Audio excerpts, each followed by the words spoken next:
Hello and welcome back. Today's video is one that I'm really excited for. What we are going to be doing is we are going to be ranking the last 10 Super Bowls. So this isn't ranking the last 10 Super Bowl champs. This is ranking the game specifically and just how exciting I thought it was to watch and just how good of a football game it was and how good of a Super Bowl it was. So as you can see, listed down here below, we have all of the last 10 Super Bowls in order listed from the Panthers-Broncos game all the way in 2015 to last year's Eagles-Chiefs game, which was the 2024 Super Bowl winner.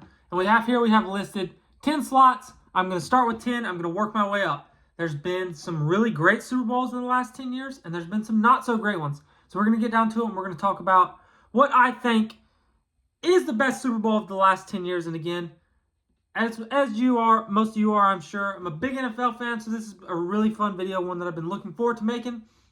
So let's get right into it. My least favorite Super Bowl of the last 10 years, the worst Super Bowl of the last 10 years, in my opinion, it's maybe a little recency bias, was last year's Super Bowl. So to me, a lot of people like to go with the Patriots-Rams game, 2018 season Super Bowl. Nobody likes the 13-3 game. Me personally, I much more enjoy that 13-3 game, a game that was a one-score game for like almost the entire game, than what happened last year. Just a complete blowout, a game that was never close from start to finish. And I'm a Cowboys fan, so that might have a little bit to do with it. I'm not going to lie and say the bias doesn't play in. I didn't have a great time watching last year's Super Bowl. Super Bowl is supposed to be great. It's supposed to be a good time. It was not an exciting football game. The Chiefs could not block the Eagles. They were completely outmatched.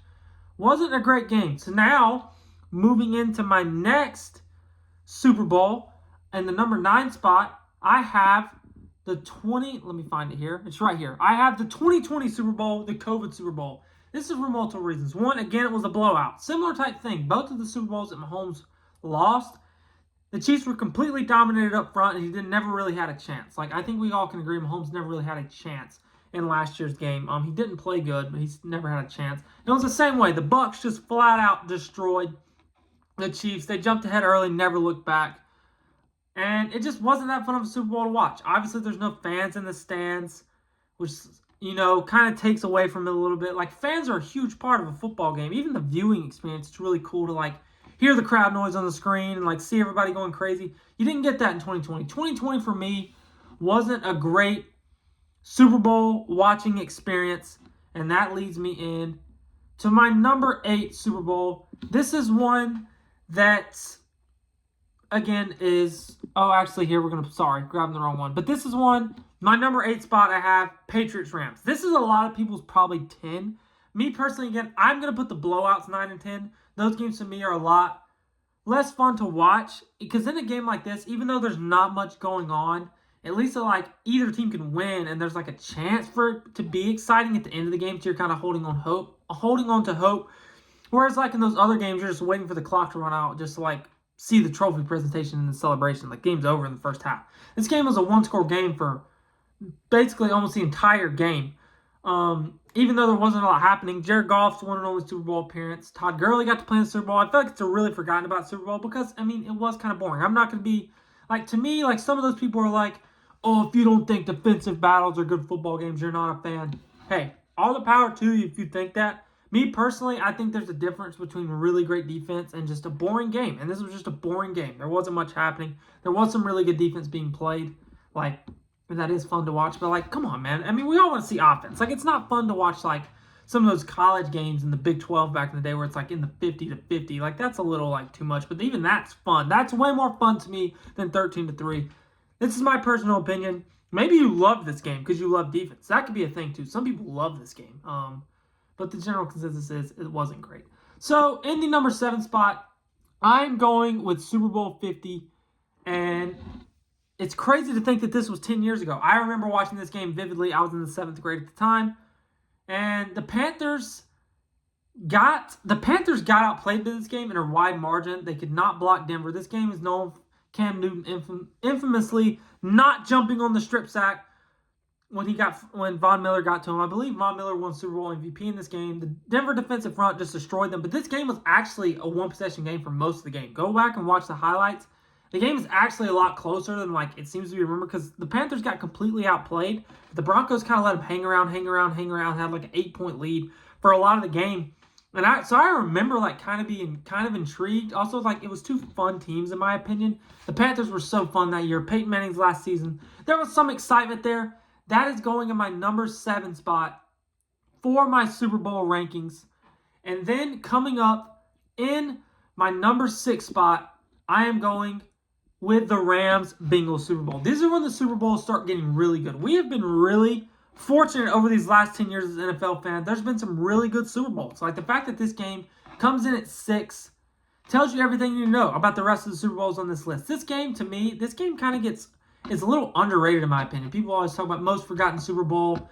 And I think a lot of that just has to do with the teams that are playing. Like, it's going to be more memorable, obviously, when you have your big names like Tom Brady, and Patrick Mahomes playing in Super Bowls. I feel like that just carries a little more weight.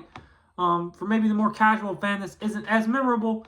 But as most of you are, I'm sure, like if you really love the NFL, you remember this game, and it was a great game. Cooper Kupp with the game-sealing touchdown catch in the game. The Bengals had the lead for most of this game. T. Higgins with the big push-off touchdown catch from big Clemson fans. So shout out T.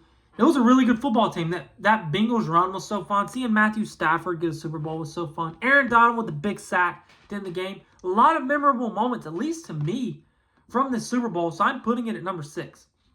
Coming in at number 5, and again, this is where it gets really hard for me, man. This is when it gets really, really close. I am going with that first Chiefs-49ers Super Bowl. So this is the game where the 49ers were up by 10 in the fourth quarter. The Chiefs end up coming back to win this game. Again, there was a lot of exciting things that happened. This is Patrick Mahomes' first Super Bowl. This is when Damian Williams, I believe, ran all over San Francisco. He had a fantastic game. And again, the 10-point fourth quarter comeback. So it was a really close game. It was a great game throughout. That 49ers team was really good, man. They came out of nowhere. They started the year like 10-0. These are two teams that, well, I guess the Chiefs, I was about to say two teams you maybe at the beginning of the year wouldn't have expected. The Chiefs are probably the favorite in the AFC coming into the year after the year they had in 2018. But again, Mahomes' first Super Bowl, his second year as a starter. Big comeback, was close throughout, no lead bigger than 10. A really exciting Super Bowl, but to me it just isn't as exciting as the rest of the games on this list. But again, we've had some really great Super Bowls over the years. Right, again, this is when it gets really, really, really, really hard to rank these Super Bowls. These 4, to me, I remember being on the edge of my seat the entire game. So we have the 28-3 game, the Nick Foles Super Bowl right here. Then we have the Jalen Hurts, the Eagles-Chiefs round 1 when the Chiefs won in 2022, which was a great game. And then you have the Chiefs-49ers overtime game from a couple years ago. But I think ultimately, man, this is so tough. I think ultimately I'm going to have to go with the Chiefs-49ers overtime game. So back-to-back Chiefs-49ers. This was a great game. Like I said, ended up going to overtime. The Niners had a lead in this game as well. Purdy didn't play bad.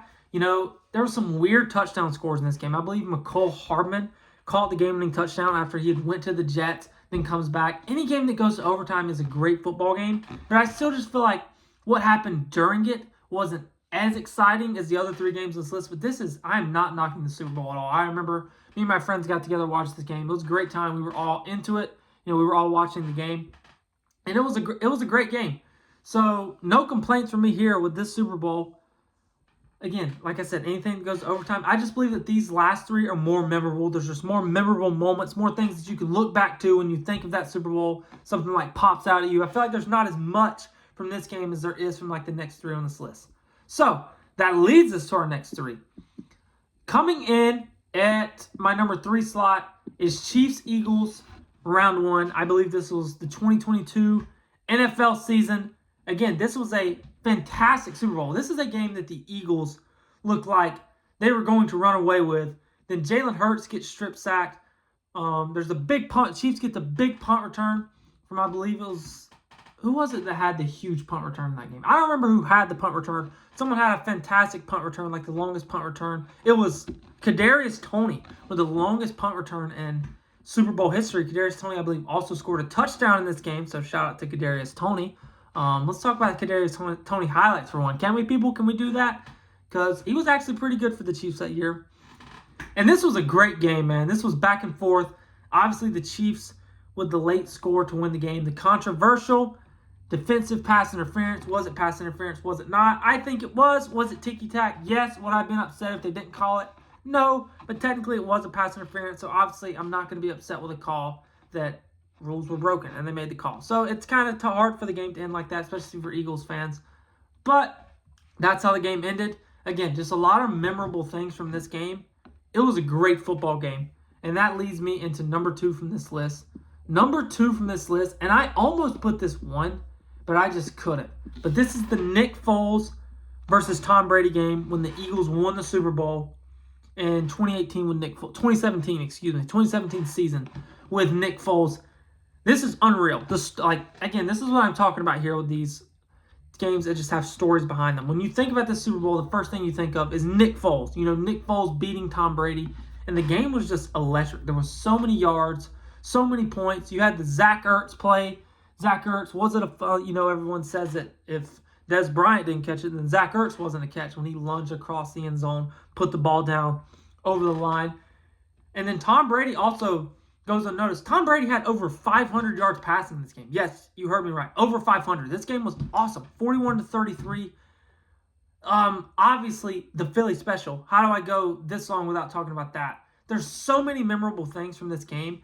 Carson Wentz goes, the Eagles start this year as the best team in football. They come out of nowhere to be the best team. Carson Wentz, MVP, was going to win MVP that year. Tears his ACL. Oh no, the season's over. Then Nick Foles, a guy who used to be an Eagles starter, leaves in free agency to go to the Rams. I don't remember where he went in free agency. He got a contract from somewhere. I believe it was the Rams. And then comes back to Philly and then as a backup wins the Super Bowl. It was just awesome. It was such a close game. It was back and forth. It was a really great Super Bowl. Even though obviously I'm a Cowboys fan, it was really exciting to watch. And I was younger at the time too. Wasn't as deep into I don't remember hating Philly as much when I was young. I actually kind of remember being excited for Nick Foles. But it was a great football game. Can't deny that or not. Cowboys fan or not, it was a really exciting game to watch. And this obviously leads us into number 1, the 28-3 game. This probably is, I'm going to go out, I'm going to say it, this is the most memorable Super Bowl ever. Not only just in recent memory, ever. Everyone knows the 28-3. You cannot think about Super Bowls. When you think about Brady and all the things that Brady has done, think about Brady. He's won all his MVPs. He's won 7 Super Bowls, I think, 6 or 7 Super Bowls. And the first thing you think of when you think of Tom Brady is 28-3. And that's just a fact. You think about that game. I feel so bad for Matt Ryan, and they played so great. I feel like the play calling kind of killed him in the second half, but that's not the point. A 25-point comeback in the second half in the Super Bowl, an overtime game. I mean, it was just awesome. I think it was Dion Lewis. Was it Dion Lewis who scored the game-winning touchdown when he broke the tackle, lunged across the pylon? 28-3 will forever go down in history as one of the best sporting events ever, one of the most memorable sporting events ever. Falcons fans, I'm sorry, but it's just one of those things that I don't know if you ever get over it, but you've heard it so much by now, I'm sure you're just kind of used to it. But this man, Matt Ryan, was special in 2016. Nobody was really a huge fan of the Patriots. I respected him, respect this comeback. I really wish Matt Ryan would have got that Super Bowl, but at the same time, it would have robbed us of what I think is the most memorable and best Super Bowl of all time. So if we don't see this comeback, we don't get that. So it's hard to argue that, maybe in a sense, we're all kind of glad the Patriots won, even though we don't realize it. But anyways, that wraps it up. Comment down below what you don't agree with or what you do agree with, because I'm sure your list doesn't look the same as mine. But this is just my opinion for the last 10 Super Bowls. Again, we've been blessed with some really good Super Bowls in the last 10 years. When I started looking back at this list, I was like, man, most of these games were really good. 6 through 1, are really, really good games. But thank you guys so much for watching this video. We're coming out with videos all summer, basically almost every day, at least multiple times a week. So make sure to subscribe if you enjoyed it. It really helps us out. And again, thank you guys so much for watching if you made it this far.